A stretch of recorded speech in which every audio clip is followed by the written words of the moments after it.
Sabarmati online classes में आप सभी का स्वागत है। इस वीडियो में हम क्लास 12th केमिस्ट्री के अंतर्गत निम्नलिखित इम्पॉर्टेंट क्वेश्चन को कवर करने वाले हैं। तो चलिए देखते हैं।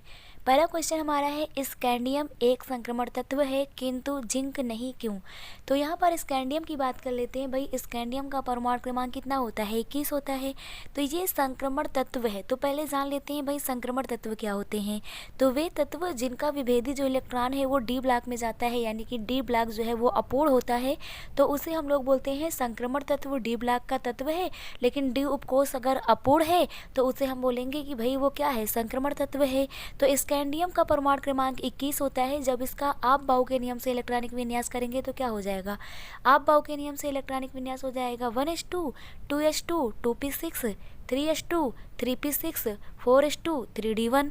तो इस प्रकार से ये 21 इलेक्ट्रॉन हो जाते हैं स्कैंडियम का इलेक्ट्रॉनिक विन्यास करने पर। विभेदी इलेक्ट्रॉन जो है वो 3d1 में गया है, और 3d कक्षा जो यहाँ पर है ना वो क्या है? अपूर्ण है। भाई अपूर्ण है कि नहीं है? डी में अधिकतम 10 इलेक्ट्रॉन हो सकते हैं, लेकिन यहाँ तो एक ही भरा है, तो ये अपूर्ण ही तो है। तो ऐसी कंडीशन में ये हमारा स्कैंडियम क्या कहलाएगा? स्कैंडियम हो गया संक्रमण तत्व। वहीं जिंक का देख लेते हैं। तो जिंक का परमाणु क्रमांक होता है 30। कितना होता है? 30 होता है। इसका अगर हम आप बाउ के नियम से इलेक्ट्रॉनिक विन्यास करेंगे तो क्या हो जाएगा? तो जिंक का हो जाएगा 1s2 2s2 2p6 3s2 3p6 4s2 3d10 हो जाएगा। कितना हो जाएगा? 3d10 हो जाएगा। तो यहाँ पर इस प्रकार से 30 इलेक्ट्रॉन हो गए हैं। तो यदि यहाँ पर हम इसका इलेक्ट्रॉनिक विन्यास करने के बाद यहाँ पर हुंड के नियम से इसके इलेक्ट्रॉन भर दें तो यहाँ पर हमें क्या पता चलता है कि भाई जो जिंक है इसमें 3d में सारे इलेक्ट्रॉन भर जाते हैं, क्योंकि भाई एक उपकोष में अधिकतम यहाँ पर हमें एक एक में दो इलेक्ट्रॉन भरने रहते हैं। तो इस प्रकार से डी उपकोष में 5 खाने बन जाएंगे और इसमें 10 इलेक्ट्रॉन है, तो इस प्रकार से चक्रण के अनुसार यहाँ पर भर जाएंगे इलेक्ट्रॉन। तो यहाँ पर क्या है? यहाँ पर जो 3d उपकोष है ये पूरी तरह से भर गया है, तो इसलिए जिंक जो है वो संक्रमण तत्व नहीं है। संक्रमण तत्व डी ब्लॉक के वे तत्व होते हैं जिनमें 3d जो कक्षक होता है वो अपूर्ण होता है। तो इस प्रकार से आपको क्लियर हो गया होगा कि स्कैंडियम एक संक्रमण तत्व है और जिंक नहीं है। यदि आपको इलेक्ट्रॉनिक विन्यास करना नहीं आ रहा तो नीचे कमेंट और डिस्क्रिप्शन बॉक्स में लिंक मिल जाएगा भाई, वहाँ से आप इसे कवर कर सकते हैं। तो चलिए सेकंड क्वेश्चन देखते हैं। तो सेकंड क्वेश्चन हमारा है, Fe++ अपचायक है जबकि जो Mn++ है वो ऑक्सीकारक। ऐसा क्यों भाई? चलिए देखते हैं। Fe++ को अपचायक बोला गया। तो पहले Fe के बारे में जान लेते हैं। Fe क्या होता है? फेरस होता है, और फेरस का परमाणु क्रमांक भाई 26 होता है। कितना होता है? 26 होता है। तो सबसे पहले फेरस का यहाँ पर हमें करना होगा इलेक्ट्रॉनिक विन्यास। तो इलेक्ट्रॉनिक विन्यास करना आपको आना चाहिए, मस्ट है ये। तो चलिए देखते हैं। यहाँ पर हम लोग फेरस का इलेक्ट्रॉनिक विन्यास कर लेंगे।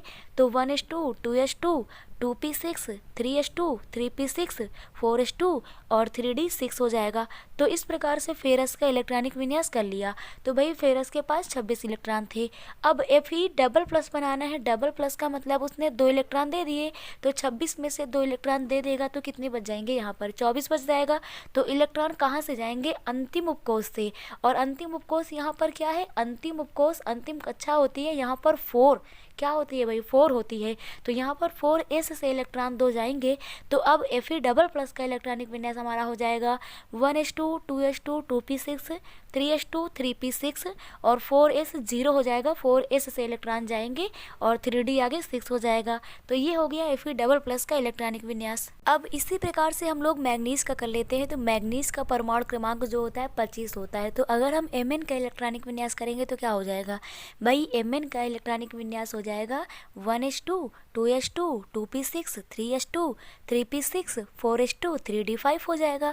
तो इस प्रकार से ये 25 इलेक्ट्रॉन हो गए। अब हमें Mn++ का करना है। डबल प्लस का मतलब 2 इलेक्ट्रॉन दे दिए, तो 25 में से 2 इलेक्ट्रॉन चले जाएंगे तो यहाँ पर 23 बचेगा। कहाँ से जाएंगे ये आपको ध्यान रखना है भाई। 4 उपस्थित है तो पहले 4 से जाएंगे, ना कि 3 से चला जाएगा। तो अब Mn++ का क्या हो जाएगा? 1s2 2s2 2p6 3s2 3p6 4s0 3d5। तो इस प्रकार से 3d5 आपको प्राप्त हो गया। अब यहाँ पर आपको दोनों को ध्यान से देखना है, Fe++ को और Mn++ को। तो पहले हमने Fe++ से 2 इलेक्ट्रॉन निकाल दिए, 4s से चले गए। वैसे ही Mn++ से 2 इलेक्ट्रॉन निकाल दिए तो वो भी 4s से चले गए। अब अगर अगला इलेक्ट्रॉन निकालना हो, दूसरा इलेक्ट्रॉन निकालना हो, तो इलेक्ट्रॉन निकालने के लिए जो ऊर्जा दी जाती है ना उसको बोलते हैं आयनन एंथैल्पी। तो अगर पहले वाले से यानी सबसे बाहरी कक्षा से निकालना हो तो उसे प्राथमिक आयनन एंथैल्पी बोलते हैं, और अगर दूसरी कक्षा से निकालना हो, दूसरे उपकोष से तो उसे क्या बोलते हैं, द्वितीयक आयनन एंथैल्पी। तो द्वितीयक आयनन एंथैल्पी की बात करें, अब अगला अगर इलेक्ट्रॉन निकालना है तो Fe double plus 3d 6 electron है, तो 3d से निकालेगा 6 इलेक्ट्रॉन है, और Mn जो डबल प्लस है वो भी 3d से निकालेगा, लेकिन उसके पास 5 इलेक्ट्रॉन है। तो भाई अगर किसी के वाहितम कोष में डी ब्लॉक में अधिकतम 10 इलेक्ट्रॉन होते हैं, अगर 10 पूरा भरा है तो वो स्थायी है, और लेकिन अगर अर्धभरित है, अर्धभरित का मतलब क्या हो जाएगा कि 10 का आधा कितना हो जाएगा, 5। अगर 5 भरा है तो वो ज़्यादा स्थायी होगा, 6 की तुलना में 5 वाला ज़्यादा स्थायी होगा। ये ध्यान रखना, या तो पूरे के पूरे 10 होने चाहिए या तो आधा होना चाहिए, वो ज़्यादा स्थायी होता है। तो बताओ भाई 3d 5 ज़्यादा स्थायी होगा कि 3d 6 होगा? भाई 3d 5 ज़्यादा स्थायी होगा। तो अब 3d से 5 से अगर इलेक्ट्रॉन निकालना हो तो यहाँ हमें ज़्यादा ऊर्जा देनी पड़ेगी, यानी कि इसकी द्वितीयक आयनन एंथैल्पी ज़्यादा हो जाएगी Mn की, Mn डबल प्लस की। तो Fe डबल प्लस से अगला इलेक्ट्रॉन निकालेंगे तो Fe ट्रिपल प्लस बन जाएगा, लेकिन Mn डबल प्लस से थोड़ा सा मुश्किल से बनेगा। तो इसलिए हम कहेंगे कि Fe डबल प्लस जो है ना, इसका ऑक्सीकरण हो जाएगा। भाई Fe डबल प्लस से Fe ट्रिपल प्लस बन रहा है, इलेक्ट्रॉन के बाद जुड़ेगा, इसका मतलब यहाँ पर ऑक्सीकरण हो जाता है। तो जिसका ऑक्सीकरण आसानी से हो जाता है वो अपचायक होता है। तो इस प्रकार से Fe डबल प्लस हो गया हमारा अपचायक, और Mn जो डबल प्लस है वो अपचायक की तरह कार्य नहीं करेगा, वो किसकी तरह काम करेगा, ऑक्सीकारक की तरह। तो कुछ इस प्रकार से यहाँ पर हम कथन लिखते हैं। तो यहाँ पर इस प्रकार से लिखेंगे कि Fe डबल प्लस का इलेक्ट्रॉनिक विन्यास जो है पूरा ना लिख करके हम लोग 18 को आर्गन लिख देंगे और आगे 3d 6 कर लेंगे। तो 3d 6 है, जबकि Mn डबल प्लस का अगर हम करते हैं तो आर्गन लिख लेंगे और आगे 3d 5 लिख लेंगे। भाई पूरा क्या ही बार बार उतारना, तो आर्गन तक का 18 हो गया और आगे 5 और लिख देंगे, तो इस प्रकार से हो जाएगा। तो यहाँ पर बताते हैं कि Mn डबल प्लस में अर्धपूर्ण कक्षक जो 3d 5 होता है, और जो कि Fe डबल प्लस की बात करें तो Fe डबल प्लस की जो 3d कक्षक 3d 6 कक्षक से ये अधिक स्थायी होता है। कौन वाला अधिक स्थायी होगा भाई, 3d जो 5 है Mn वाला वो ज़्यादा स्थायी होगा। तो Mn डबल प्लस यौगिक आसानी से Mn ट्रिपल प्लस में ऑक्सीकृत नहीं होता है, क्योंकि इसकी द्वितीयक आयनन एंथैल्पी जो है बहुत अधिक होती है। यानी कि द्वितीय आयनिक एंथैल्पी का मतलब है कि भाई दूसरी कक्षा से यहाँ पर इलेक्ट्रॉन निकालने के लिए हमें ज़्यादा ऊर्जा देनी पड़ेगी। जबकि Fe डबल प्लस यौगिक की बात करें तो इसकी जो द्वितीयक आयनन एंथैल्पी होती है वो क्या होती है, कम होती है, इसलिए ये Fe ट्रिपल प्लस में आसानी से ऑक्सीकृत हो जाते हैं। और Fe डबल प्लस जो है वो एक अच्छा अपचायक है। तो ये भी आपको यहाँ तक क्लियर हो गया होगा, क्योंकि इनसे आसानी से इनको ऑक्सीकृत कर दिया जाता है, इनके द्वितीय कक्षा से भी आसानी से इलेक्ट्रॉन निकाला जा सकता है। तो ये वाला भी आप लोगों को क्वेश्चन क्लियर हो गया होगा। नेक्स्ट क्वेश्चन देखते हैं। नेक्स्ट क्वेश्चन है कि LuOH का होल थ्राइस की अपेक्षा LaOH का होल थ्राइस अधिक क्षारीय होता है, क्यों? यानी कि जो LaOH का होल थ्राइस है ये अधिक क्षारीय है, लैंथेनम का जो हाइड्रोक्साइड आयन है ये अधिक क्षारीय है, ऐसा क्यों? तो भाई जो लैंथेनम का हाइड्रोक्साइड होता है LaOH का होल थ्राइस ये अधिक क्षारीय होता है, इसलिए होता है क्योंकि हम लोग जानते हैं कि भाई क्या होता है, यहाँ पर लैंथेनाइड आकुंचन हो जाता है।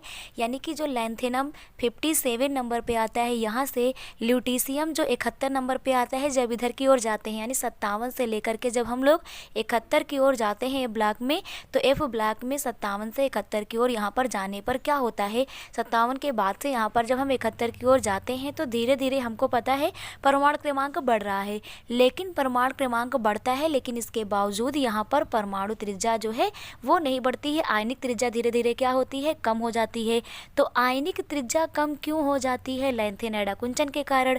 तो लैंथेनाइड आकुंचन के कारण जब आयनिक त्रिज्या कम होती है तो हाइड्रोक्साइड आयन का गुण भी कम होता है। आयनिक त्रिज्या कम होने पर हाइड्रोक्साइड आयन का गुण भी क्या हो जाता है, कम हो जाता है, जिसके कारण क्षारीय प्रकृति घटती जाती है। तो भाई अगर OH ज़्यादा रहेगा तो क्षारीय प्रकृति ज़्यादा रहेगी, OH का गुण घटता जाएगा तो क्षारीय प्रकृति का जो गुण है वो भी घटता जाएगा। तो इस प्रकार से La जो OH का होल थ्राइस है ये अधिक क्षारीय हो जाएगा, और Lu जो OH का होल थ्राइस है ये कम क्षारीय हो जाएगा। तो वही यहाँ पर हम बताएंगे कि LuOH का होल थ्राइस की अपेक्षा जो LaOH का होल थ्राइस है, लैंथेनम का जो हाइड्रोक्साइड है वो अधिक क्षारीय होता है, क्योंकि लैंथेनाइडों में आयनिक त्रिज्या कम होने पर हाइड्रोक्साइड का जो मान होता है, जो गुण होता है वो कम हो जाता है। किसके कारण? तो ये होता है लैंथेनाइड संकुचन के कारण। लैंथेनाइड आयनों का जो आकार है वो La++ से Lu तक धीरे धीरे क्या होता है, घटता जाता है। भाई लैंथेनाइड आकुंचन के कारण जो यहाँ पर आयनिक त्रिज्या होती है वो घटती जाती है, तो जिसके कारण ये हमें क्षारीय प्रकृति भी घटता हुआ क्रम नजर आता है। तो जो LaOH का होल थ्राइस है ये अधिक क्षारीय होता है LuOH का होल थ्राइस की अपेक्षा। तो ये भी क्वेश्चन आप लोगों को क्लियर हो गया होगा। नेक्स्ट वीडियो में कुछ अन्य इंपॉर्टेंट टॉपिक के साथ मिलते हैं। Thank you.